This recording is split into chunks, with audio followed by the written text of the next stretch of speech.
কেউ যদি বলে আল্লাহ মিথ্যা বলতে পারে মুসলমান থাকবে? জোরে বলেন। আমি ফতোয়া দিব না। উঠান আকীদার কিতাব, আকীদাতুত তাহাবীর মধ্যে লেখা আছে, কেউ যদি বলে আল্লাহ মিথ্যা বলতে পারে কিন্তু বলে না, ওই ব্যক্তি কাফির।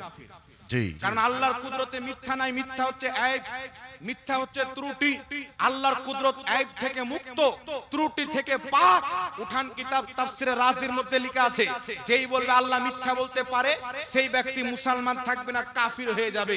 উঠান কিতাব তাফসিরে আপনার বাগাবীর মধ্যে লেখা আছে, উঠান কিতাব অসংখ্য কিতাবের মধ্যে লেখা আছে, কেউ যদি বলে আল্লাহ মিথ্যা বলতে পারে সেই ব্যক্তি মুসলমান থাকবে না। আর এই আকীদা দেওবন্দীদেরও কিতাবে লেখা আছে, আহলে হাদিসদেরও কিতাবে লেখা আছে। জি জি, আহলে হাদিসদের গুরু মাথার তাজ ইসমাইল দেহলভী তাকওয়াতুল ঈমানে লিখছে, নবী নিজের মেয়ে ফাতেমাকে কিয়ামতে বাঁচাতে পারে না। বর্তমান জামানায় কিছু বক্তা বেরিয়েছে, তারা বলতে চায়, যেমন বাংলাদেশে একটি বক্তা আছে যার নাম হচ্ছে কাজ্জাব বিন ইহুদি, শুনেছেন? জি জি। ওকে কাজ্জাব কেন বলি? এই লোকটা বলেছেন নবীর মুখ দিয়ে দুর্গন্ধ বের হতো। এটা মিথ্যা কি মিথ্যা নয়? তো কাজ্জাব তো মিথ্যুককে বলে। আর আমার নবী মুস্তাফার জবান তো অনেক আলা, আমার নবীর জবানে আমার আল্লাহ কালাম করে।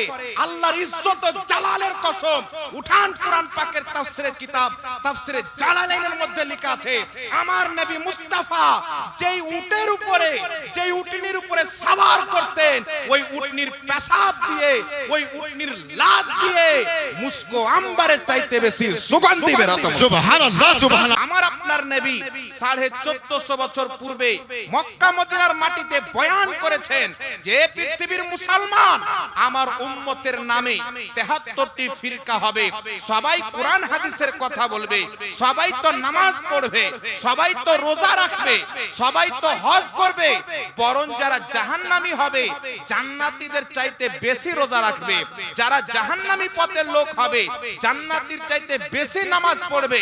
রাসূল পাক বলেছেন তার মধ্যে একটি দল হবে জান্নাতি, মা আনা আলাইহি ওয়া আসহাবি, যা আমার আমি নবীর আকীদাতে থাকবে, আমার সাহাবার দেওয়া আকীদাতে থাকবে, সেই দল হবে জান্নাতি।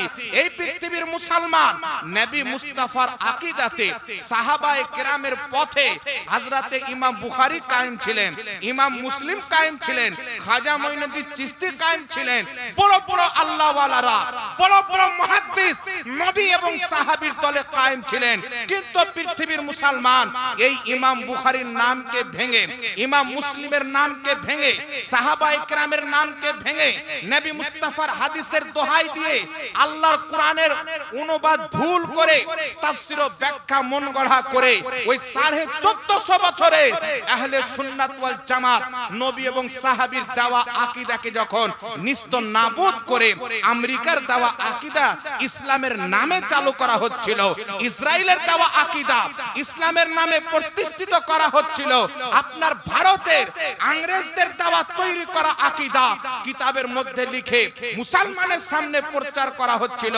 এই পৃথিবীর মুসলমান ওই জামানাতে কে ছিল?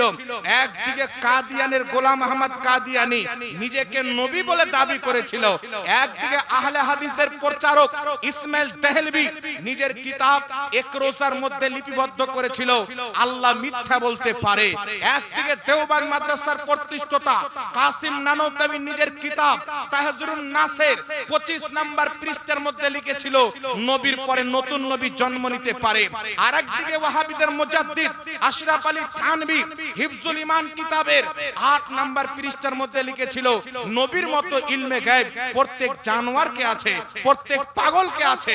আর একদিকে খলিল আহমদ আম্বেঠি বারাহিনে কাতিয়াত 122 পৃষ্ঠার মধ্যে লিপিবদ্ধ করেছিল শয়তানের জ্ঞান নবীর জ্ঞান চাইতে বেশি, এটা কোরআন হাদিস দ্বারা প্রমাণিত, কিন্তু নবীর জ্ঞান শয়তানের চাইতে বেশি, এর কোন পৃথিবীতে দলিল নাই।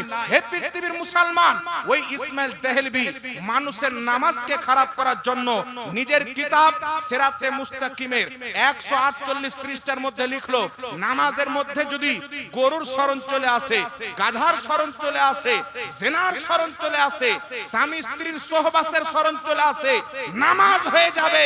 মুহাম্মদ রাসূলুল্লাহর শরণ চলে আসলে শিরক হবে, নামাজ হবে না। ওই ইসমাইল দেহলভী তাকওয়াতুল ঈমানের 50 পৃষ্ঠার মধ্যে লিখতেছিল নবী মরে মাটির সাথে মিশে গেছেন। ওই ইসমাইল দেহলভী তাকওয়াতুল ঈমানের 51 নম্বর পৃষ্ঠার মধ্যে লিখেছে নবীর সম্মান বড় ভাইয়ের সমতুল্য করতে হবে, বেশি করলে শিরক হবে।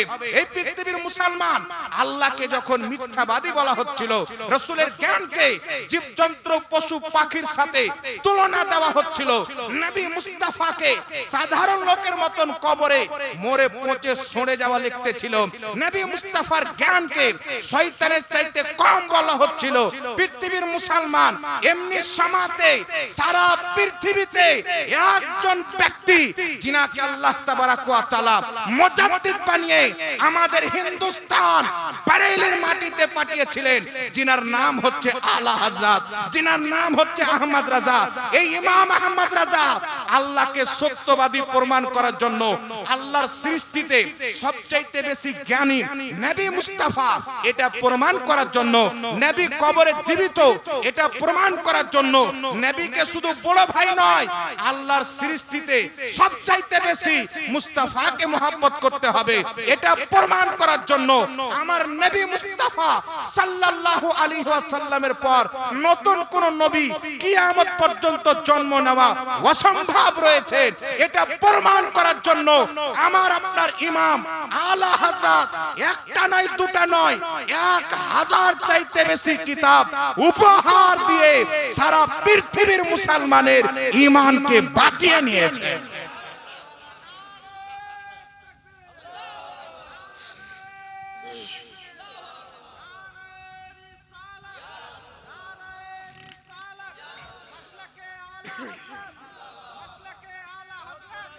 আজ যদি পৃথিবীর মুসলমান এই আলা হযরত যদি না আসতেন, আজ আপনার আমার আকীদা হতো আল্লাহ মিথ্যা বলতে পারে, কিয়ামতের নবী কোনো উপকার করতে পারে না। আহলে হাদিসদের গুরু মাথার তাজ ইসমাইল দেহলভী তাকওয়াতুল ঈমানে লিখছে নবী নিজের মেয়ে ফাতেমাকে কিয়ামতে বাঁচাতে পারে না। বর্তমান জামানায় কিছু বক্তা বেরিয়েছে, তারা বলতে চায়, যেমন বাংলাদেশে একটি বক্তা আছে যার নাম হচ্ছে কাজ্জাব বিন ইহুদি, শুনেছেন? জি জি। ওকে কাজ্জাব কেন বলি? এই লোকটা বলেছেন নবীর মুখ দিয়ে দুর্গন্ধ বের হতো, এটা মিথ্যা কি মিথ্যা নয়? তো কাজ্জাব তো মিথ্যুককে বলে। আর আমার নবী মুস্তাফা জবান তো অনেক আলা, আমার নবীর জবানে আমার আল্লাহ কালাম করে, আল্লাহর ইজ্জত ও জালালের কসম। উঠান কোরআন পাকের তাফসীরের কিতাব তাফসীরে জালালাইনের মধ্যে লেখা আছে আমার নবী মুস্তাফা যেই উটের উপরে, যেই উটনির উপরে সওয়ার করতেন, ওই উটনির পেশাব দিয়ে, ওই উটনির লাত দিয়ে মুস্কো আম্বারের চাইতে বেশি সুগন্ধি বের হতো। সুবহানাল্লাহ সুবহানাল্লাহ। নারে তাকবীর, নারে তাকবীর, নারে রিসালাত, নারে রিসালাত। মাসলাকে আলা হযরত, শানে আউলিয়া, শানে আউলিয়া। নারে তাকবীর। আমার আপনার নবী মুস্তাফার ঘাম সহি মুসলিমের মধ্যে হাদিস লিপিবদ্ধ রয়েছেন, নবী পাকের ঘাম মুবারক সাহাবায়ে কেরাম মুছে মুছে কাচের শিশিতে ভরতেন, আতর হিসাবে ব্যবহার করতেন। নবীর উযু করা পানি, নাকে দেওয়া পানি, কুলি করা পানি, কদম ধোয়া পানি সাহাবায়ে কেরাম বুখারী শরীফের মধ্যে হাদিস চুল্লুতে করে ধরে নিজের চেহারাতে লাগাতেন, নিজের সিনাতে লাগাতেন। এই পৃথিবীর মুসলমান আমার নবী মুস্তাফার কোন জিনিসে গন্ধ ছিল না, বরং নবী মুস্তাফার পেশাব পাখানা দিয়েও সুগন্ধি বের হতো। মুসলমান মায়েশা রাদিয়াল্লাহু তাআলা আনহা বলছেন আল্লাহর নবী পেশাব পাখানা করে আসলেন, আমি চিন্তা করলাম দেখব নবীদের পাখানা কেমন হয়। মায়েশা বলছেন আমি যখন গেলাম যেখানে রাসূল পাক পাখানা করেছেন সেখানে গিয়ে দেখছি কিছুই নাই। মায়েশা বলছেন আমি ওই জায়গাতে আমার নাককে নিকটবর্তী করলাম, আমি শুনতে আরম্ভ করলাম। মায়েশা সিদ্দিকা রাদিয়াল্লাহু তাআলা আনহা বলছেন খোদার কসম ওই জায়গাতে কোনো গন্ধ ছিল না, মুস্কো আম্বারের চাইতে বেশি সুগন্ধি বের হতো। সুবহানাল্লাহ সুবহানাল্লাহ। কপাল পোড়া মৌলভী বলছে মুখ দিয়ে দুর্গন্ধ বের হতো। এই চামড়ার জুতা ছাড়া সুজা করার কোনো জিনিস আছে? জি জি। কথা বলেন। তাই নয় পৃথিবীর মুসলমান এই লোকটা বলেছে কিয়ামতের ময়দানে নবী মুস্তাফা ফেল ফেল করে তাকিয়ে থাকবে, আমার নেকির পাল্লা ভারী হচ্ছে না গুনহার পাল্লা ভারী হচ্ছে। এদের গুরু মুহাম্মদ বিন আব্দুল ওয়াহাব নজদি লিখেছে নবী কিয়ামতে কোনো শাফাত করতে পারে না, কোনো উপকার করতে পারে না, কিন্তু পৃথিবীর মুসলমান একটা নয় দুটা নয় হাদিসে মুতাওয়াতির ব্যাপকভাবে বুখারীর মধ্যে, মুসলিমের মধ্যে, তিরমিজির মধ্যে, ইবনে মাজাহ মধ্যে, 6টি সহিহ সিত্তা সহ হাজারো হাদিসের কিতাবের মধ্যে একাধিক হাদিস প্রমাণ রয়েছেন দয়ার নবী মুস্তাফা কিয়ামতের ময়দানে প্রত্যেক নবী বলবেন ইযহাবু ইলা গায়রি, অন্য কাউরির কাছে যাও, আর মুহাম্মদ রাসূলুল্লাহ বলবে আমার কাছে এসো। সুবহানাল্লাহ সুবহানাল্লাহ, বেশক হক হ্যায়। কিয়ামতের ময়দানে কঠিন দিনে বলবেন অন্য কাউরির কাছে যাও। এ নবী যদি না আসতো মানুষকে মেসেজ দেওয়া হতো নবী তো মরে শেষ হয়েছে, কিয়ামতে কোনো উপকারে আসবে না। জি জি, নোংরা আকীদা আসলো কোথায় থেকে? আমেরিকা ইসরায়েলের ফান্ডিং থেকে এসেছে মুসলমান, আর এটা আমাদেরকে প্রমাণ করতে টাইম লাগবে না আলহামদুলিল্লাহ। আর যদি কোনো ব্যক্তির আলা হযরতের আকীদাকে নিয়ে চুলকায়, আলা হযরতের কোনো জিনিসকে নিয়ে যদি কোনো ব্যক্তির মাথায় খটকা মারে, শুধু আপনাদের এই মালদা জেলার নয় পুরো পশ্চিম বাংলা সহ বিহার, ঝাড়খণ্ড, আসাম, ত্রিপুরার মাটিতে শুধু একজনের সামনে নয়, আসামের মাটিতে 250 থেকে 300 জন ওয়াহাবি মৌলবি বসেছিল।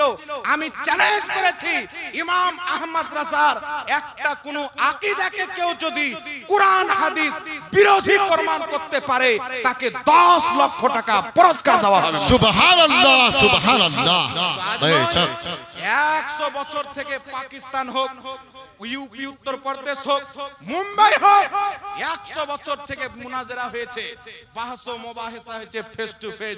ইমাম আহমদ রাজার একটা কোন আকীদাকে কোন মায়ের লাল কুরআন হাদিস বিরোধী প্রমাণ করতে পারেনি, সালাফদের বিরুদ্ধে প্রমাণ করতে পারেনি, বরং আল্লাহর ইজ্জত ও জালালের কসম যেই কুরআন হাদিসের আকীদাকে, সালফে সালেহিনের আকীদাকে ওয়াহাবি মতবাদ তৈরি করে ইংরেজরা দাফন করতে চেয়েছিল, আমার ইমাম আহলে সুন্নাত 1000 চাইতে বেশি কিতাব লিখে ওই সমস্ত আকীদাকে বাঁচিয়ে নিয়েছেন। বলেন সুবহানাল্লাহ। সুবহানাল্লাহ। আপনারা বলেন বাবা, কেউ যদি বলে আল্লাহ মিথ্যা বলতে পারে মুসলমান থাকবে? জোরে বলেন। না। আমি ফতোয়া দিব না, উঠান আকীদার কিতাব, আকীদাতুত তাহাবির মধ্যে লেখা আছে কেউ যদি বলে আল্লাহ মিথ্যা বলতে পারে কিন্তু বলে না, ওই ব্যক্তি কাফির। জি, কারণ আল্লাহর কুদরতে মিথ্যা নাই, মিথ্যা হচ্ছে আইব, মিথ্যা হচ্ছে ত্রুটি। আল্লাহর কুদরত আইব থেকে মুক্ত, ত্রুটি থেকে পাক। উঠান কিতাব তাফসিরে রাজির মধ্যে লেখা আছে যেই বলবে আল্লাহ মিথ্যা বলতে পারে সেই ব্যক্তি মুসলমান থাকবে না, কাফির হয়ে যাবে। উঠান কিতাব তাফসিরে আপনার বাগাবির মধ্যে লেখা আছে, উঠান কিতাব অসংখ্য কিতাবের মধ্যে লেখা আছে কেউ যদি বলে আল্লাহ মিথ্যা বলতে পারে সেই ব্যক্তি মুসলমান থাকবে না। আর এই আকীদা দেওবন্দীদেরও কিতাবে লেখা আছে, আহলে হাদিসদেরও কিতাবে লেখা আছে। জি জি। এখন যদি মুসলমান না থাকে তো তারাবি 8 রাকাত পড়ুক আর 800 রাকাত পড়ুক, वाह क्या कह रहे हैं, बहुत खूब। কথা বলেন। যদি মুসলমান না থাকে রাফেদান করুক আর না করুক নামাজ হবে না। মুসলমান যদি না থাকে যতই হজ করুক তার হজ হজ বলে গণ্য হবে না, তার আযান আযান বলে গণ্য হবে না, তার নামাজ নামাজ বলে গণ্য হবে না, তার মসজিদ মসজিদ বলে গণ্য হবে না। নামাজ, রোজা, হজ, যাকাত, মসজিদ, মাদ্রাসা এইগুলো মুসলমানের জন্য, তারা মুসলমান নয়। নামাজ যেইভাবে পড়ুক তাদের নামাজ নামাজ নয়। हाय हाय सुभान अल्लाह सुभान अल्लाह। এইজন্য আমাকে কেউ যদি বলে হুজুর তারাবি নামাজ 8 রাকাত না 20 রাকাত, এই বিষয়ে মুনাজারা করবেন। যদি 8 রাকাতের পক্ষে কেউ একটা সহিহ হাদিস যদি দেখাইতে পারে যে 8 রাকাত তারাবির নামাজ রাসূলে পাক পড়েছেন বা ওমর ফারুকের জামানায় হয়েছে একটা সহিহ হাদিস, তাহলে আমি চ্যালেঞ্জ করেছি তাকে 5 লক্ষ টাকা পুরস্কার দেওয়া হবে। আজ পর্যন্ত কেউ অ্যাকসেপ্ট করতে পারেনি। আর কোন ব্যক্তি, কোন তালবিলিং, কোন সাধারণ ব্যক্তি যদি ফোন করে বলে হুজুর আমি আপনার সাথে বসবো, তাহলে তার সাথে বসা মানে নিজের অপমান করা, না কি বলে? जी এখন কত বড় বেঈমান! যেই 20 রাকাত তারাবি হযরতে উমরে ফারুক, উসমান গনি, মাওলা আলী যুগ যুগ থেকে 1400 বছর থেকে চলে আসছে, আজকে কিছু গুদর মুন্সি বেরিয়ে বলছে 20 রাকাত তারাবি পড়া যাবে না। বেশক আজ বলছে 20 রাকাত তারাবি পড়া যাবে না। পৃথিবীর মুসলমান একটা কথা মনে রাখবেন, এরা সোশ্যাল মিডিয়াকে ব্যবহার করেছে মানুষকে ধ্বংস করার জন্য, মানুষের ঈমানকে নষ্ট করার জন্য। কেউ যদি আপনাকে আহলে সুন্নাত ওয়াল জামাতের কোন একটি বিষয়ের প্রতি আঙুল তুলে কথা বলে, ক্লিয়ার একটা কথা বলে দিবেন, তোমাদেরও মৌলবি আছে, আমাদেরও মৌলবি আছে। যদি মায়ের বুকের দুধ পান করে থাকে, মালদাতে হোক, মুর্শিদাবাদে হোক, কলকাতাতে হোক, এই পুরো পশ্চিম বাংলার যে কোনো জেলাতে হোক, আমাদের সামনে বসে যদি আমাদের কোন একটা আমলকে ভুল প্রমাণ করতে পারে, তার গোলামি করতে রাজি আছে। সুবহানাল্লাহ, বেশক হক হ্যায়। মুফতি জুবের সাহেব তো বড় ব্যক্তি, পরের কথা। মুফতি ফজলুর রহমান তো বড় ব্যক্তি, পরের কথা। আমরা তিনাদের ছাত্ররা আছি, আমাদের সামনে বসো। হিম্মত হয় না কেন? কেউ বাংলাদেশে গিয়ে চ্যালেঞ্জ দেয়, কেউ আপনার কোথায় গিয়ে চ্যালেঞ্জ দেয়, আর মানুষকে ধোঁকা দেওয়ার জন্য বাংলা চটি বই লিখতে আরম্ভ করেছে। বাংলা বই, বুঝতে পারছেন? বলছেন যে জাল হাদিসের কবলে রাসূলুল্লাহ সালাত, মানে হানাফিরা যে নামাজ পড়ে এই নামাজটা হচ্ছে জাল, আর আহলে হাদিসরা যে নামাজ পড়ে এই নামাজটা হচ্ছে সহিহ। একবার নাউজুবিল্লাহ বলেন। নাউজুবিল্লাহ, নাউজুবিল্লাহ। কিন্তু আহলে হাদিসদের নামাজ যে জাল, তাদের কিতাব দিয়েই প্রমাণ করব। আর হানাফিদের নামাজ যেই তরিকাতে আমরা নামাজ পড়ি, আল্লাহর ইজ্জতের কসম খেয়ে বলি মুসলমান, এই পবিত্র স্টেজে আল্লাহর কসম, আমাদের নামাজের একটা কোন জিনিসকে কেউ যদি হাদিসের বিপরীত প্রমাণ করতে পারে, তার গোলামি করার জন্য আমরা প্রস্তুত আছি মুসলিম। জি জি। সূর্য পশ্চিম দিকে উদিত হবে, কিন্তু আমাদের 20 রাকাত তারাবিকে কোনো মাইলাল আমাদের সামনে বসে হিলাতে পারে না, আমাদের কোন আকীদাকে ভুল প্রমাণ করতে পারে না।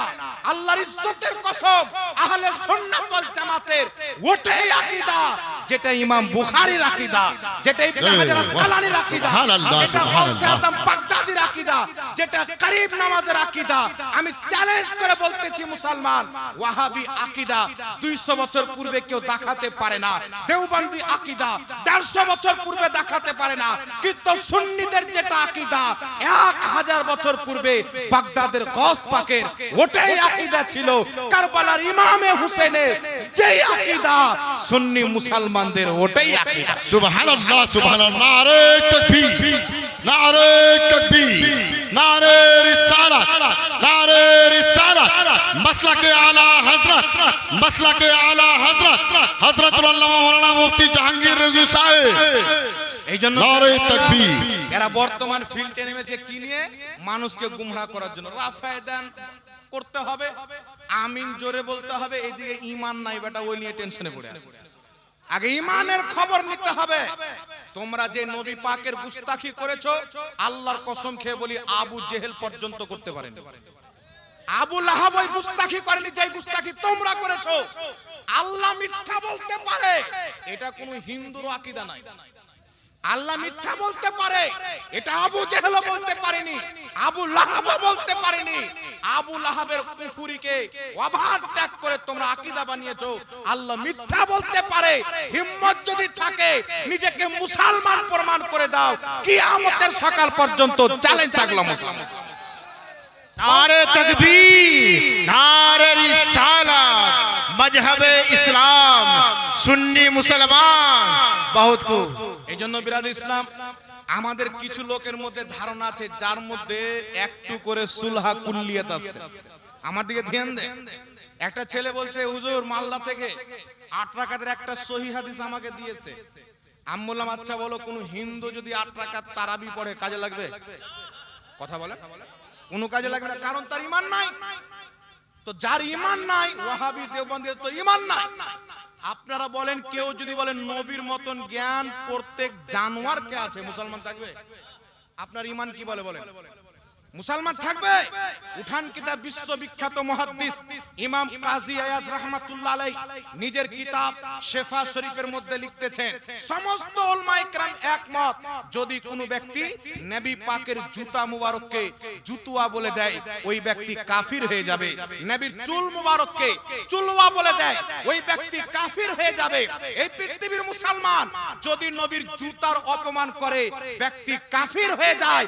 যে নবী পাকের জ্ঞান জ্ঞানকে শয়তানের জ্ঞান চাইতে কম লিখেছে, পশু পাখির সমান লিখেছে, এই ব্যক্তি কি করে মুসলমান হতে পারে?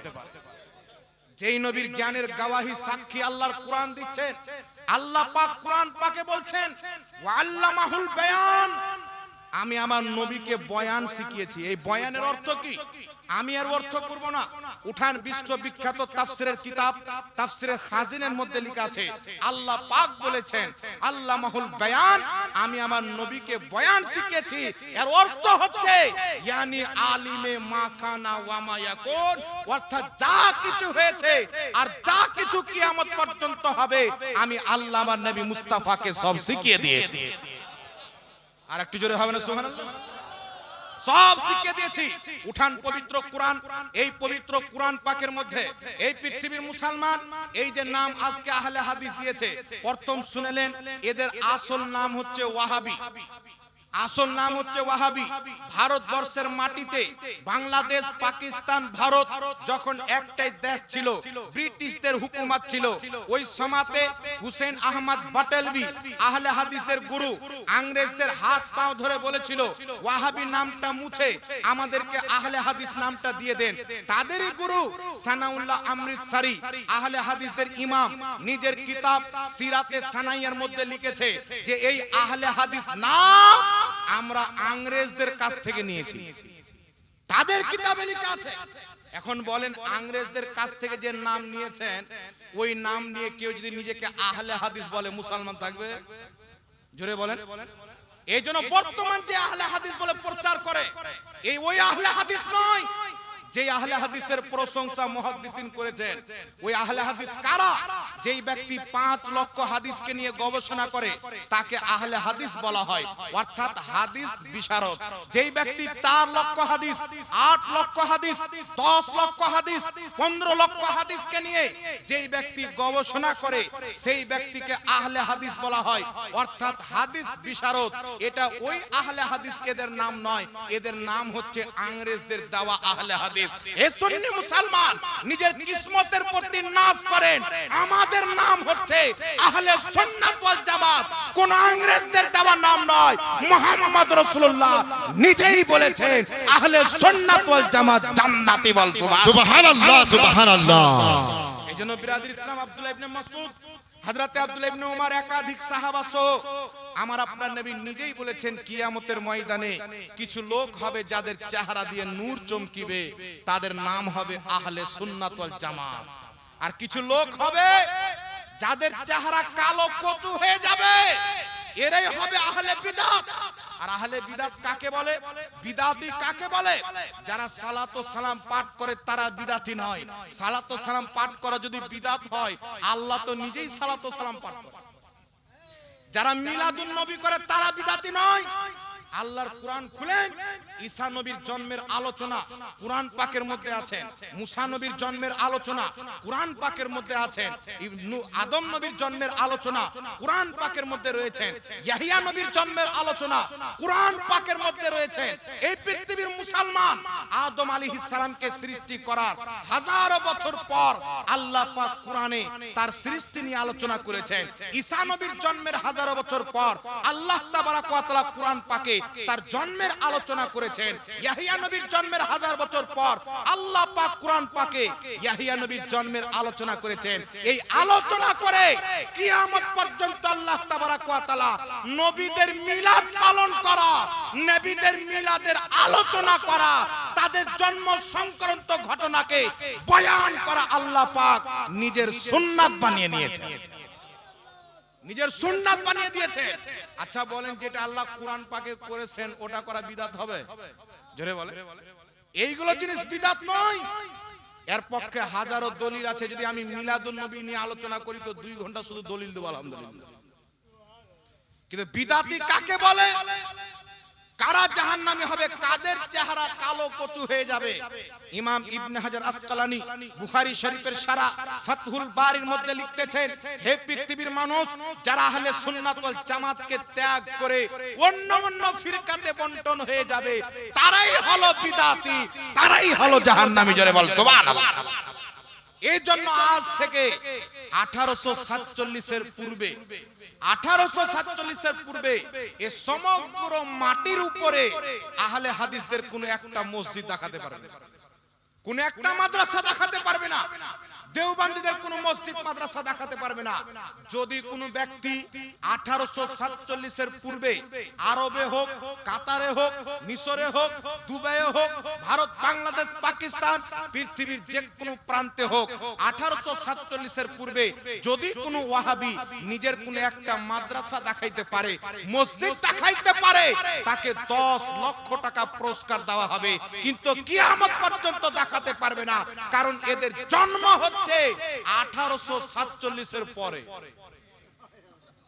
এরা যদি হক পথ হতো, সঠিক দল হতো, জান্নাতি দলের লোক হতো, আপনারা বলেন তো বাবা এদের বয়স 200 বছর হতো?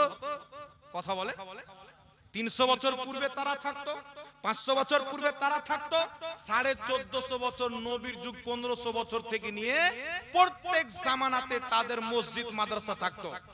কারণ নবী থেকে আজ পর্যন্ত কোন জামানা, কোন যুগ এমন যায়নি যে জামানাতে হকপন্থী থাকেনি। ইয়াজিদের মোকাবলাতে হুসেন থেকেছেন, আকবরের দিনে এলাহির মোকাবলাতে মুজাদ্দিদ আল-পেসানি থেকেছেন, প্রত্যেক জামানাতে হকপন্থী থেকেছেন। তবে আলহামদুলিল্লাহ 1847 এর পূর্বে দেওবন্দি নিজের কোনো মসজিদ মাদ্রাসা দেখাতে পারে না, আহলে হাদিস কোনো মসজিদ মাদ্রাসা দেখাতে পারে না, কাদিয়ানি মসজিদ মাদ্রাসা দেখাতে পারে না। আর কেউ যদি বলে এই সুন্নি বেরেলভি তোমরা যে 1000 বছর পূর্বে ছিলে, দলিল কি আছে? আজমিরের খাজা মঈনুদ্দিন চিশতির মাজারের গুম্বাদ সুন্নিরা বানিয়েছেন, মদিনাতে মুস্তাফা জানে রহমাতের কবরের উপরে সবুজ গুম্বাদ কারা বানিয়েছে? তুর্কি সুন্নি মুসলমান বানিয়েছে। আজ পর্যন্ত মসজিদে নবী যেটা মেন তৈরি করা আছে ওটাও সুন্নিরা বানিয়েছে। একটু জোরে বলেন না সুবহানাল্লাহ। যুগ যুগ থেকে তো আরবে সুন্নিদেরই হুকুমত ছিল। মক্কাতে কিয়াম হয়েছে, মদিনাতে কিয়াম হয়েছে। আজকের 2 পাতা পড়নেওয়ালা মৌলবি নয়, 5 লক্ষ হাদিসের হাফিজ, 4 লক্ষ হাদিসের হাফিজ, 3 লক্ষ হাদিসের হাফিজ মক্কা মদিনাতে একত্রিত হয়ে নিজের হাতে চেরাক দান নিয়ে, চেরাকের বাতি জ্বালিয়ে হাতে করে নিয়ে ভোরের বেলা নবীর জন্মের টাইমে মক্কাতে মিছিল বের করে যেই ঘরে আমার নবী জন্মগ্রহণ করেছেন ওই ঘরের কাছে জমা হয়ে তারা বক্তব্য রেখে শেষের বেলা কিয়াম করে আমার নবীর জন্মের দিন পালন করেছে। একটু জোরে হবে না সুবহানাল্লাহ। বর্তমানে ওয়াহাবি কত চালাক, এরা যখন কোরআন হাদিস খুঁজে পায় না তখন বলছে সৌদিতে হয় না।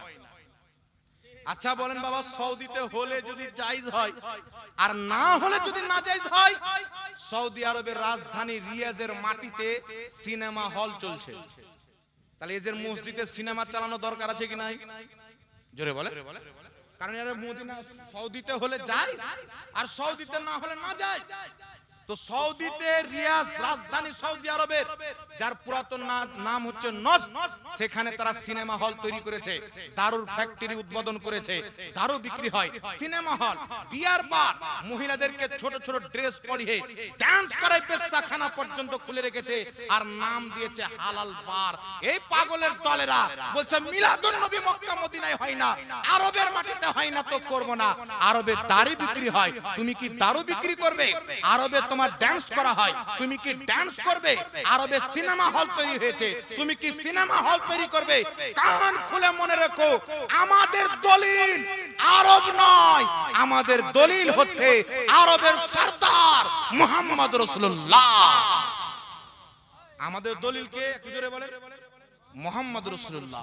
এই জন্য পৃথিবীর মুসলমান একটা কথা মনে রাখবেন, যেগুলো জায়েজ এবং বৈধ জিনিস ব্যাপকভাবে বিদাত শিরিক, বিদাত শিরিক, বিদাত শিরিক বলে মানুষের মধ্যে একটা সন্দেহ তৈরি করে ঈমানকে দুর্বল করছে।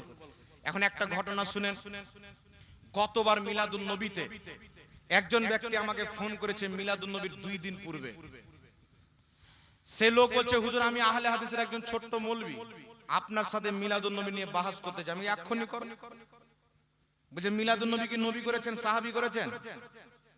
আমরা নবী সাহাবী যদি না করে ওটা যায় না, না যায়। নবীও করেছেন, সাহাবীও করেছেন, এটা আলাদা কথা, পরে দলিল। আমি বললাম এই রকম কোন একটা দলিল দাও যে নবী করেনি সাহাবী করেনি, তো জায়েজ হবে না। তো বুখারী থেকে একটা হাদিস পড়লো, নবী পাক বলছেন যেই আমল আমার থেকে প্রমাণিত নাই ওটা বাদ। যে আমল আমি নবী করিনি সে আমলটাকে বাদ দিতে হবে, ত্যাগ করতে হবে। এবার একটু আমার দিকে লক্ষ্য করে শুনেন বাবা, আমার আপনার নবী মুস্তাফা জীবনে একবার হজ করেছেন। কতবার? একটু জোরে বলেন না। একবার হজ করেছেন, তাহলে দুইবার হজ করা যায় না না যায়? জোরে বলে। ওদের কথা অনুযায়ী তো না যায়, নবী করেন তো কেন করবেন? জি, আমার নবীর জামানায় আমার নবী নিজেই জীবনে একবার আজান দিয়েছেন। আমরা 5 ওয়াক্তের আজান দিই কি দিই না? তারা দেয় কি দেয় না? তাহলে আজান 5 ওয়াক্তের দেওয়া না যায়, একবারই দিতে হবে জীবনে। তখন আপনাকে কি জবাব দিবে? বলে নবী পাক হজ একবার করেছেন কিন্তু বারবার করার অনুমতি দিয়েছেন।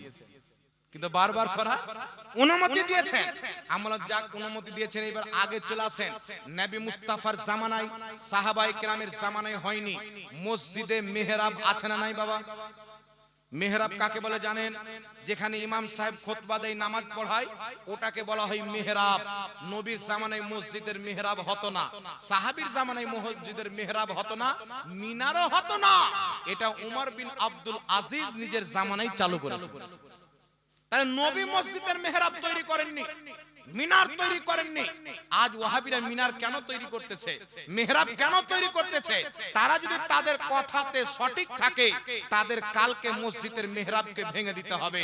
নবী আমার পাক্কি মসজিদ তৈরি করেনি, তাদের পাক্কি মসজিদকে ভেঙে দিতে হবে। নবী বুখারী মানতে বলেননি, তিরমিজি মানতে বলেননি, নাসাই মানতে বলেননি। তাদের যুক্তি অনুযায়ী বুখারী মুসলিম সহ সমস্ত হাদিসের কিতাব তাদের জন্য পড়া বিদআত হবে। মুসলমান হাজারো জিনিস আছে নবী সাহাবা করেনি, কিন্তু বেটা পেট ফুলিয়ে করে। আর আমরা যখন মিলাদুন নবী নবীকে মরিচ লেগে যায়, আছে না নাই বলে? রবিউল আউয়ালে যখন চাঁদ উঠে ঈমানদাররা খুশিতে ঝুমে, এই মাসে নবী এসেছে, আনন্দিত হয়ে যায়। কিন্তু কিছু সংখ্যক দাড়িওয়ালা টুপিওয়ালা শয়তান আছে, এরা মানুষকে বলতে চায় বিদআত, নাজায়েজ, হারাম। বিদআত করতে করতে বলতে বলতে গলা শুকিয়ে যায়। আমি আপনাকে বলতে চাই, পৃথিবীর মুসলমান ওয়াহাবি মতের লোকের সবচাইতে বড় ইমাম, যার নাম হচ্ছে নবাব সিদ্দিক হাসান খাঁ ভোপালী, নিজের কিতাব আশ-শামামাতুল আম্বারিয়ার মধ্যে লিখছেন যে যেই ব্যক্তি নবী মুস্তাফার মিলাদে খুশি হয় না, ওই ব্যক্তি মুসলমান নয়। আহলে হাদিসদের ইমাম লিখছে, নবীর মিলাদে যে খুশি হবে না, ওই ব্যক্তি মুসলমান নয়। তো মিলাদুন নবী নিয়ে আমাদের সামনে বসো, তোমাদের কিতাব থেকে দেখাবো তোমরা মুসলমান নয়। মিলাদুন নবীর বিরোধিতা কোন মুসলমান করতে পারে? জোরে বলেন। মুসলমান করতে পারে না। আর আমাদের দিকের লোক কি বলে, হুজুর ও তো নামাজ পড়ে, ও তো রোজা রাখে, ও তো হজ করে। একটা জিনিস স্পষ্ট ভাবে শুনেন, কিছু জিনিস হয় জারুরিয়াতের দিন। কোন ব্যক্তি যদি 5 ওয়াক্তের নামাজ পড়ে, রোজা রাখে, হজ করে, যাকাত দেয়, সব করে, কিন্তু সেই লোক বলছে যে কিয়ামত হবে আমি বিশ্বাস করি না, মুসলমান থাকবে?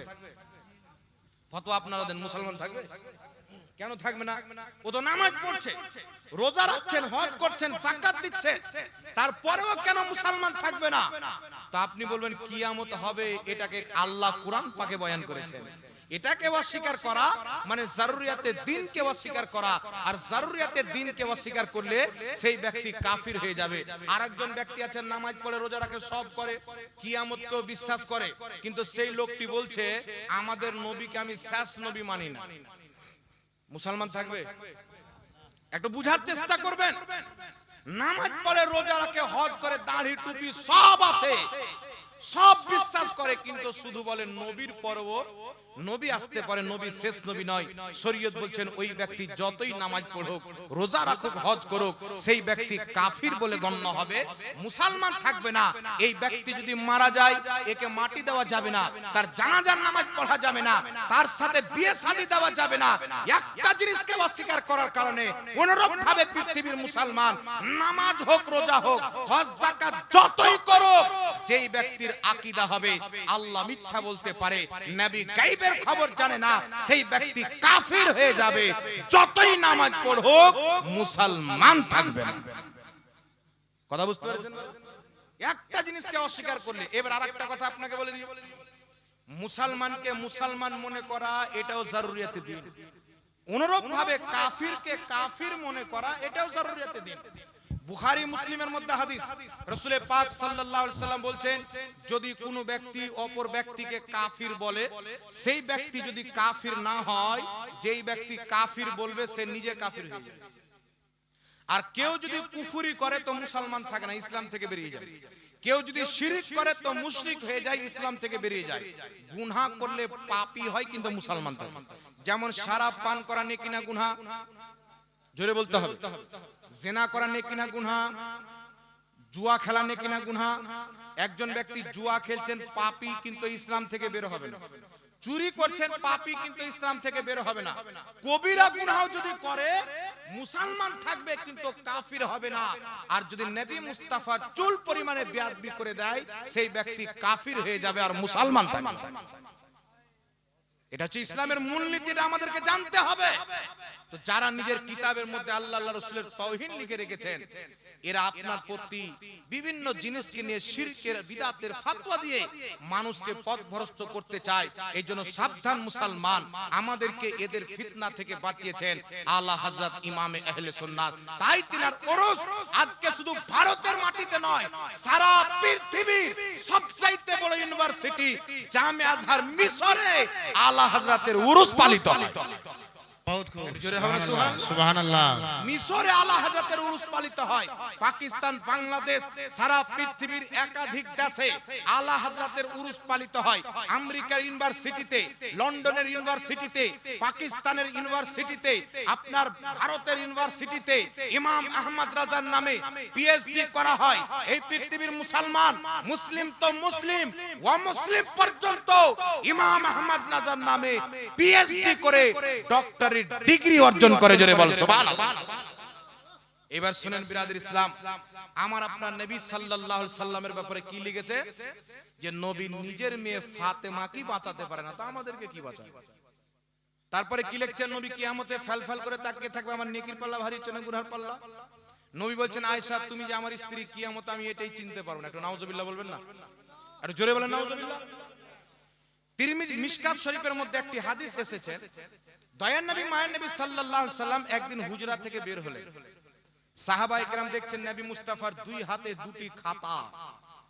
রাসূল পাক বলছেন, সাহাবী আমার হাতে কি আছে? সাহাবী বলছেন, ওয়াল্লাহু ওয়া রাসূলুহু আলাম, আল্লাহ আল্লাহ রাসূলই ভালো জানেন। নবী পাক বলছেন, আমার দুই হাতে দুটি খাতা আছে। এক্ষুনি আমার কাছে জিবরিল আমিন এসেছিলেন, আল্লাহর পক্ষ থেকে এই খাতা নিয়েছেন। একটি খাতাতে আদম আলাইহিস সালাম থেকে নিয়ে কিয়ামতের সকাল পর্যন্ত যত বাচ্চা জন্ম নিবে, যত লোক হবে, তাদের মধ্যে জান্নাতি কে, তাদের নাম, তাদের বাবার নাম, তাদের বংশের নাম একটি খাতায় লিপিবদ্ধ আছে। আরেকটি খাতাতে কিয়ামত পর্যন্ত যারা জাহান্নামী হবে, তাদের নাম, তাদের বাবার নাম, তাদের বংশের পরিচয় লিপিবদ্ধ করা আছে। এই জন্য পৃথিবীর মুসলমান আহলে সুন্নাত ওয়াল জামাতের আকীদা, আমার নবী মুস্তাফাকে দুনিয়াতে আল্লাহ পাক খাতা দিয়ে জানিয়ে দিয়েছেন যে কে জান্নাতে যাবে, কে জাহান্নামে যাবে, তাদের নামও জানিয়ে দিয়েছেন, তাদের বাবার নামও জানিয়ে দিয়েছেন, তাদের বংশের পরিচয়ও করিয়ে দিয়েছেন। আর জোরে হবে না সুবহানাল্লাহ? আর এখন কি আকীদা দেওয়া হচ্ছে বাবা, বলছেন নবীকে পিঠ পিছনের খবর ছিল না। আচ্ছা বলেন তো বাবা, এটা কি নবীর বেয়াদবি নয়? একটু জোরে বলেন। ইসলামের আকীদা হচ্ছে নবী যেমন দিনে দেখেন তেমনি রাত্রে দেখেন, নবী যেমন সামনে দেখেন তেমনি পিছনে দেখেন।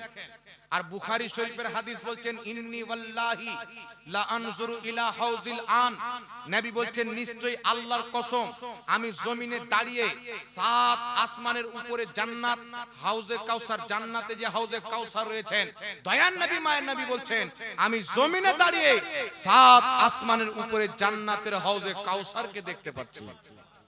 আর লেহাকে বলিয়ে না সুবহানাল্লাহ। মুসলিম শরীফের মধ্যে সহিহ হাদিস, রাসূল পাক বলছেন, ফারাআইতু মাশারিকাহা ওয়া মাগারিবাহা, আমি পূর্ব পশ্চিম পর্যন্ত দেখতে পাচ্ছি।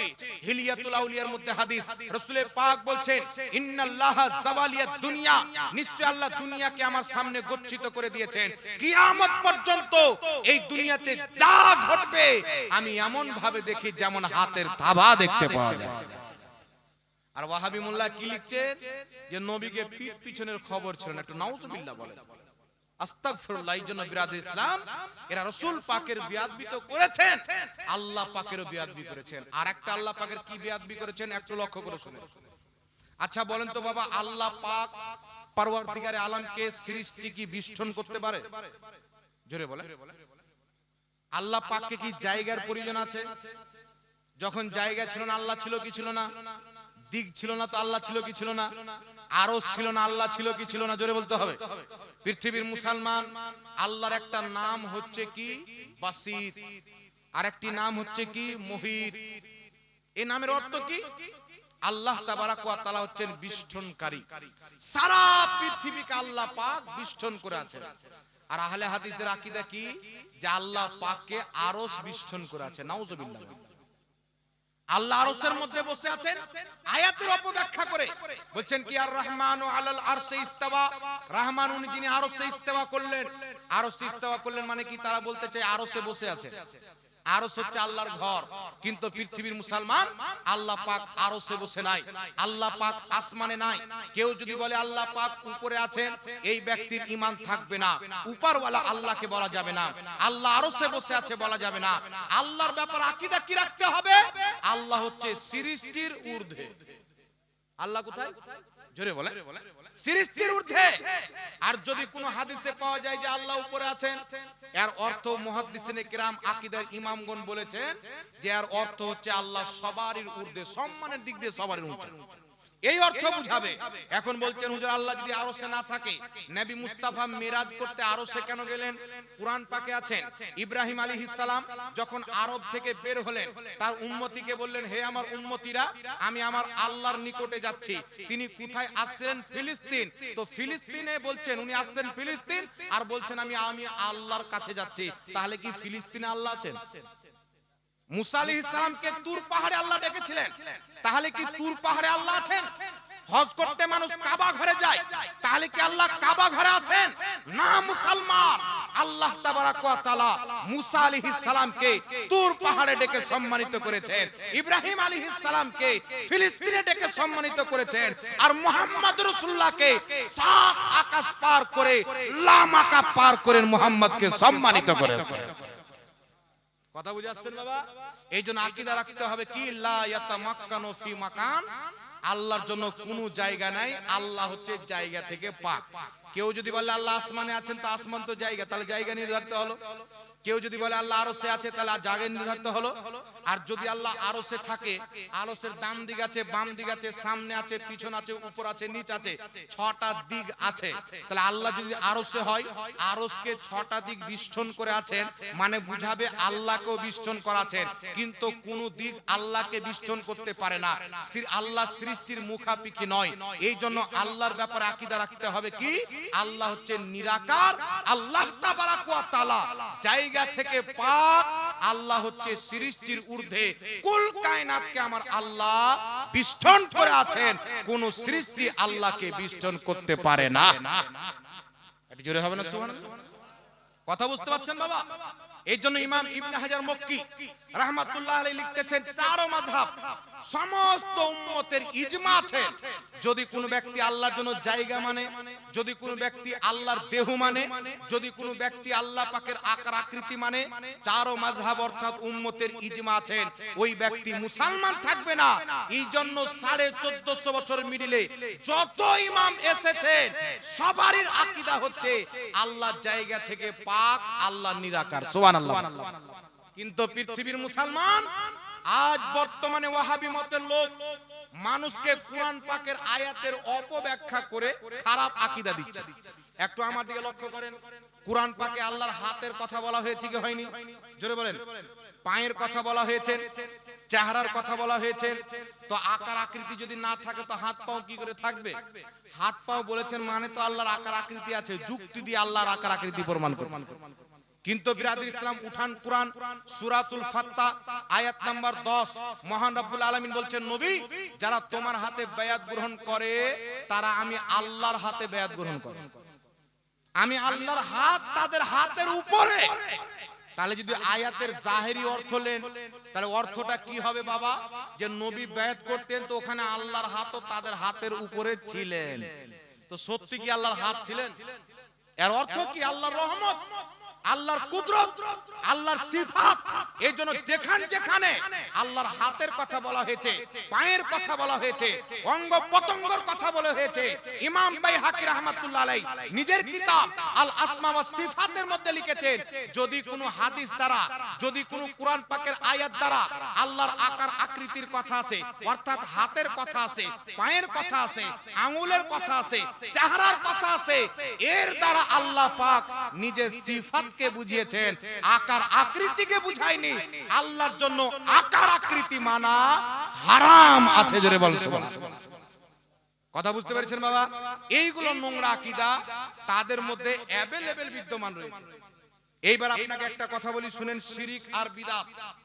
এই যে শিরিক আর বিদআতের ভয় দেখিয়ে অনেক লোককে গুমরা করা হয়েছে, আছে না নাই বাবা? জোরে বলেন। কাউকে বলে দিল মিলাদুন নবী পালন করা শিরিক, এই লোকটা ডরিয়ে গেল। এত বড় গুনাহ হয়ে যাবে মিলাদুন নবী পালন করলে? এর মধ্যে একটা খটকা তৈরি হয়ে গেল। কিন্তু আপনি কি জানেন যে ওয়াহাবি মতের লোক আদম আলাইহিস সালামের উপরে পর্যন্ত শিরকের ফতোয়া লাগিয়েছে? এটা আমরা সবাই জানি যে নবীগণ নিষ্পাপ, জানি কি জানি না? নবীগণে যারা শিরিক হওয়া অসম্ভব, নবীগণ দ্বারা গুনাহ হওয়া অসম্ভব। কিন্তু ইবনে আব্দুল ওয়াহাব নজদি আহলে হাদিস দলের প্রতিষ্ঠাতা নিজের কিতাব আত-তাওহীদের কিতাবুত তাওহীদের মধ্যে লিখেছে যে আদম আলাইহিস সালাম থেকেও শিরিক হয়েছে। আর নাউজুবিল্লাহ হবে না বাবা? এর জোরে বলেন না নাউজুবিল্লাহ। তারপরে 1450 বছর কুরআন এবং হাদিসের দেওয়া আকীদাকে মিটিয়ে তারা নোংরা আকীদা মানুষকে দিতে চেয়েছেন। একটু লক্ষ্য করে শুনেন, আমাদের আহলে সুন্নাত ওয়াল জামাতের আকীদা হচ্ছে নবীগণ দুনিয়াতে বাহায়াত থাক বা কবরে চলে যাক, সর্বক্ষণ তিনাদের ওসিলা দিয়ে দোয়া করা জায়েজ আছে। নবী হোক, ওলি হোক, আল্লাহর ওলি যিনারা নিজের মাজারে, মাজার বলা হয় কবরকে। মাজার মানে হচ্ছে জিয়ারতের স্থান, কবর কি মাজার বলা হয়? কথা বলছেন?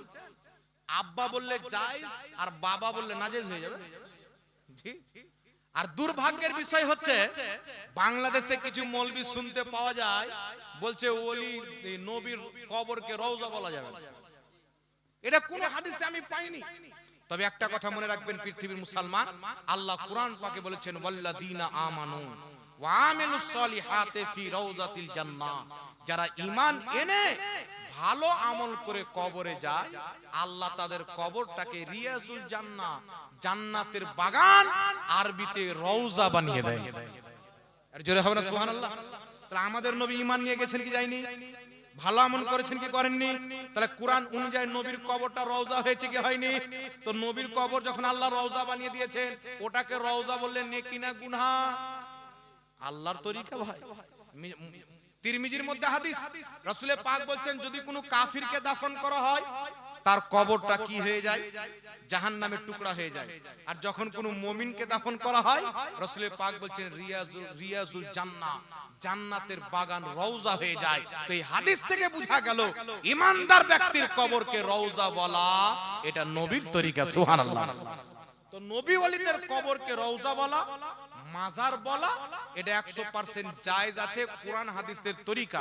যদি কোনো মাওলানা বলে রওজা বলা যাবে না, এ গাঁজা খেয়ে পড়েছে, খাবার খেয়ে পড়েনি, এর মস্তিষ্কের বিকৃতি ঘটেছে। এইজন্য খবরদার মুসলমান, একটু লক্ষ্য করে শুনেন। বর্তমান জামানাতে আমরা আহলে সুন্নাত ওয়াল জামাত আল্লাহওয়ালাদের মাজার জিয়ারত করতে যাই। যাই কি জানেন? একটু জোরে বলেন। মাজার জিয়ারতের পক্ষে না বিপক্ষে? একটা কথা মনে রাখবেন, ওলিদের কবর হোক, পিতামাতার কবর হোক, যে কোনো মুসলমানের কবর হোক, মাজার জিয়ারত করা এটা নবী পাকের সুন্নাত। যদি কোনো ব্যক্তি মাজার জিয়ারতকে শিরিক বলে, নবীর সুন্নাতকে শিরিক বলার কারণে ওর ঈমান তো যাবে, বাড়ি ওলিও তালাক হয়ে যাবে। নবীর সুন্নাতকে কোনো ব্যক্তি যদি শিরিক বলে, কারণ রাসূল পাক বলেছেন ফাজুরুহা, তোমরা এখন কবর জিয়ারত করো। এইবারে কথা হচ্ছে হুজুর কবর জিয়ারত করব ঠিক আছে, কিন্তু আপনারা কবরে গিয়ে ওলিয়া উলিয়ার ওসিলা তলব করেন, এই ওসিলা নেওয়া হচ্ছে শিরিক। জীবিত ব্যক্তির ওসিলা জায়েজ, মৃত্যু ব্যক্তির ওসিলা শিরিক। বলে কি বলে না? বলে নবীর ওসিলা জায়েজ, কেউ বলছে ওলির ওসিলা যাবে না। উঠান বুখারী শরীফ, সাহাবী রাসূল নবী মুস্তাফার চাচা আব্দুল হযরতে আব্বাস রাদিয়াল্লাহু তাআলা আনহুকে নিয়ে গেছেন পাহাড়ের উপরে, দোয়া করছেন, আল্লাহ এতদিন তোমার নবীর ওসিলা দিয়ে দোয়া করতাম, এখন তোমার নবী আমাদের মাঝে নাই, ইন্তিকাল করেছেন, তো তোমার নবীর চাচা আব্বাসকে নিয়ে এসেছে, এই আব্বাসের ওসিলায় আমাদেরকে বৃষ্টি দান করো।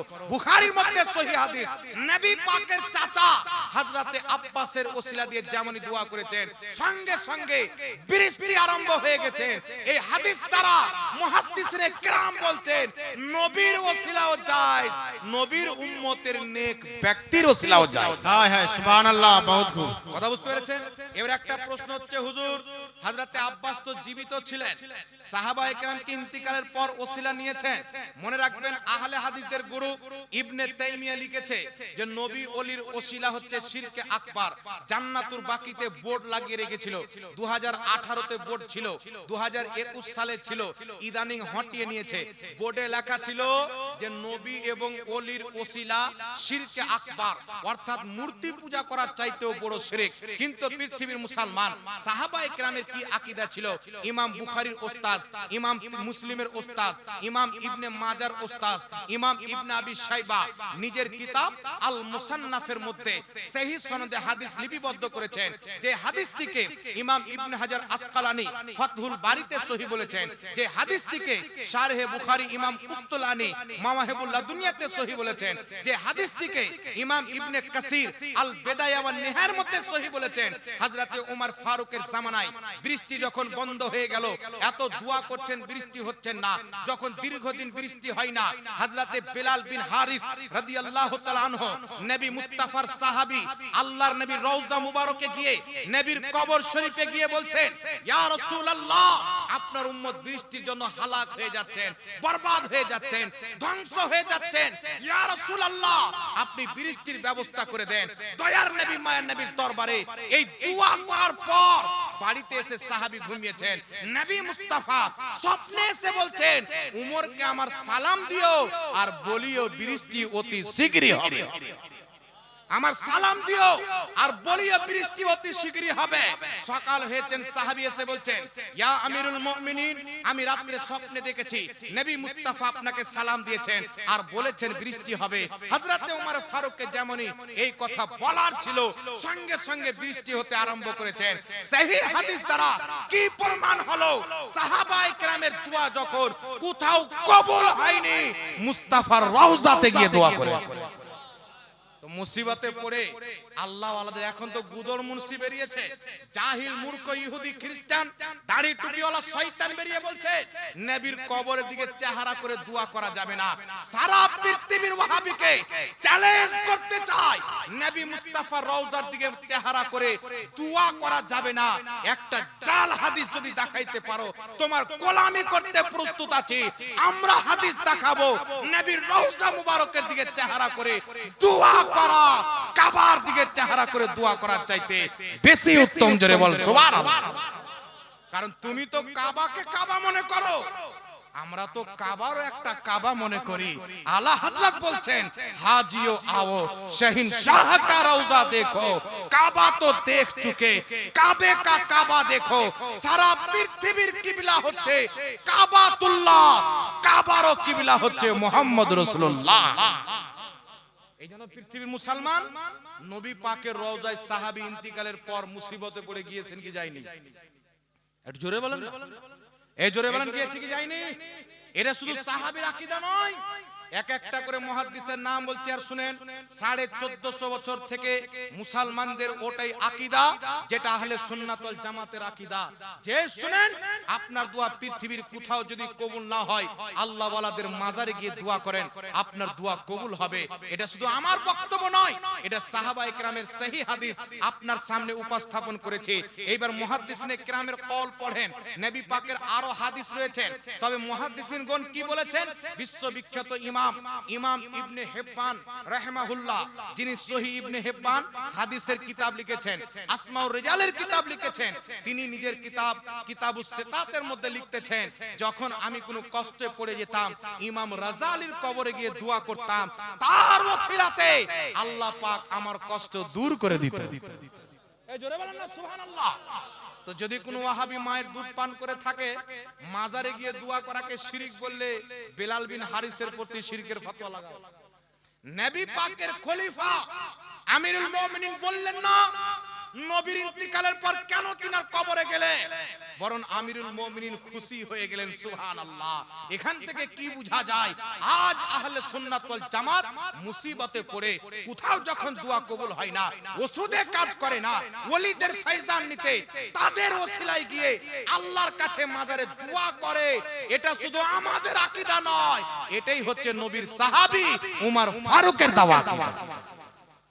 এবার চলে আসছেন বিরাদির ইসলাম বিশ্ববিখ্যাত ইমাম ইমাম ইবনে হাজার আসকালানী রাহমাতুল্লাহ আলাইহি, নিজের কিতাব তাহজিবুত তাহজিবের মধ্যে লিখতেছেন কে? ইমাম ইবনে হাজার আসকালানী, সকলের গ্রহণযোগ্য ইমাম। ইনি তাহজিবুত তাহজিবের মধ্যে লিখতেছেন কি? ইনি লিখতেছেন আল্লাহর নেক বান্দাদের রওজাতে দোয়া অবশ্যই কবুল হয়। ইমাম যাহাবী রাহমাতুল্লাহ আলাইহি সিয়ার আলামিন নুবালার মধ্যে লিখতেছেন, বুখারাতে যেখানে ইমাম বুখারীর মাজার আছে সেখানে বৃষ্টি যখন বন্ধ হয়ে গেল, বড় বড় আলিম বড় বড় মুহাদ্দিস দোয়া করতেছেন, ইস্তিসকার নামাজ পড়ছেন, কোনই মতে বৃষ্টি হয় না। একজন ব্যক্তি যার নাম হচ্ছে ইবনে সালাহ, তিনি কাজীকে বলছেন, কাজী সাহেব ইমাম বুখারীর মাজার গিয়ে একবার দোয়া করে দেখি। বড় বড় মুহাদ্দিস ইমাম বুখারীর মাজারে গিয়ে দোয়া করতেছেন, আর যেমনই দোয়া করছেন, আল্লাহ তোমার নেক বান্দা ইমাম বুখারীর মাজারে এসেছে, তার ওসিলাতে তুমি আমাদেরকে বৃষ্টি দান করো। বর্ণনাকারী বলতেছেন আলী বিন মাইমুন, সঙ্গে সঙ্গে এত বৃষ্টি চালু হয়ে গেল, 7 দিন পর্যন্ত বৃষ্টি বন্ধ হয়নি। জোরে বলেন সুবহানাল্লাহ। আর একটু জোরে বলেন না সুবহানাল্লাহ। ইমাম যাহাবী রাহমাতুল্লাহ আলাইহি, যিনি আসমাউর রিজালের কিতাব লিখেছেন, জিনার কিতাব পড়ে ওয়াহাবী হাদিসকে সহিহ জয়ীফ বানায়, এই ইমাম যাহাবী লিখতেছেন, এই ওয়াকিয়া উল্লেখ করে, এই ঘটনাটি উল্লেখ করে লিখছেন, আদ-দুআ ওয়া মুস্তাজাবুন ইনদা কুবুরিল আমবিয়া ওয়াল আউলিয়া, নিশ্চয়ই আল্লাহর ওলিদের কবরে, নবীদের কবরে যেই দোয়া করা হয় 100% কবুল হয়ে যায়। জোরে বল সুবহানাল্লাহ। আর একটি কথা আপনাকে বলে দিই, বিশ্ববিখ্যাত ফকিহ মুজতাহিদ আলাল ইতলাক ইমাম শাফি রাহমাতুল্লাহ আলাইহির ঘটনা তারিখে বাগদাদের মধ্যে সহিহ সনদে লিপিবদ্ধ রয়েছে। তাবকাতুশ শাফিয়াতুল কুবরার মধ্যে ইমাম সুবকি উল্লেখ করেছেন, তারপরে তারিখে ইসলামের মধ্যে ইমাম যাহাবী উল্লেখ করেছেন। কি ঘটনাটি? ইমাম শাফি রাহমাতুল্লাহ আলাইহি বলছেন, যখন আমি কোনো মুসিবতে পড়তাম, 2 রাকাত নামাজ পড়ে ইমাম আবু হানিফার মাজার যেতাম। ইমাম আবু হানিফার মাজারে গিয়ে তার ওসিলাতে দোয়া করতাম, আল্লাহ তাবারাক ওয়া তাআলা সঙ্গে সঙ্গে আমার দোয়া কবুল করে নিতেন। আর জোরে বলেন না বাবা সুবহানাল্লাহ। সঙ্গে সঙ্গে আমার দোয়া কবুল করে আমার মুসিবত দূর হয়ে যেত। এইজন্য পৃথিবীর মুসলমান হাজারো মুহাদ্দিসিনে কিরামের কিতাবের মধ্যে দলিল রয়েছেন, বরং কি যে আমার আপনার নবী মুস্তাফা বিশ্ববিখ্যাত মুহাদ্দিস হযরতে ইয়াহইয়া বিন ইয়াহইয়া রাদিয়াল্লাহু তাআলা আনহুকে স্বপ্নে দেখালেন, উনাকে খারিসের ব্যারাম হয়েছিলেন, ইলাজ করছেন, ডক্টর তাবিব দেখাচ্ছেন, ঠিক হচ্ছে না, অসুখ দূর হয় না। স্বপ্নে রাসূল পাক বলেন, ইয়াহইয়া বিন ইয়াহইয়া ইমাম হুসাইনের কবরে চলে যাও, সেখানে গিয়ে দোয়া করো, তোমার অসুখ ঠিক হয়ে যাবে। নবী মুস্তাফার পয়গাম পেয়ে ইমাম হুসেনের রওজাতে বিশ্ববিখ্যাত মুহাদ্দিস কমবেশ 4 লক্ষ হাদিসের হাফিজ ইয়াহইয়া বিন ইয়াহইয়া বলেন, আমি ইমাম হুসেনের কবরে গিয়ে মাজারে গিয়ে দোয়া করলাম, আল্লাহ সঙ্গে সঙ্গে আমার অসুখকে দূর করে দিলেন। একটু জোরে হবে না সুবহানাল্লাহ। এইজন্য কিয়ামতের সকাল পর্যন্ত ভয়ের কিছু নাই বাবা। আপনারা হয়তো চিন্তা করছেন এরা এত আপত্তি করছে, আমাদের কাছে দলিল আছে কিনা। যত ওয়াহাবি এলাকা আছে দলিল দিয়ে কবর দেওয়া যাবে সব এলাকায়। এইজন্য ভয় পাওয়ার কিছু নাই। যারা আহলে সুন্নাত ওয়াল জামাত হবে, খাজা মুঈনুদ্দিন চিশতি রাহমাতুল্লাহ আলাইহি পৃথিবীর আজ বাদশার ক্ষমতাকে দেখে ভয় করেনি, ইমাম হুসেন 22,000 ইয়াজিদি লস্করকে দেখে ভয় করেনি। আজ হুসেনের মাননেওয়ালা ইয়াজিদের 5টা গোলামকে দেখে ভয় করার কিছু নাই। আমরা 24 ঘন্টা আলহামদুলিল্লাহ আপনাদের পাশে দাঁড়িয়ে আছি। যে কোনো মুহূর্তে প্রয়োজন পড়বে আহলে সুন্নাত ওয়াল জামাতের পক্ষে আমরা দলিল আদিল্লা নিয়ে 24 ঘন্টা প্রস্তুত আছি মুসলমান।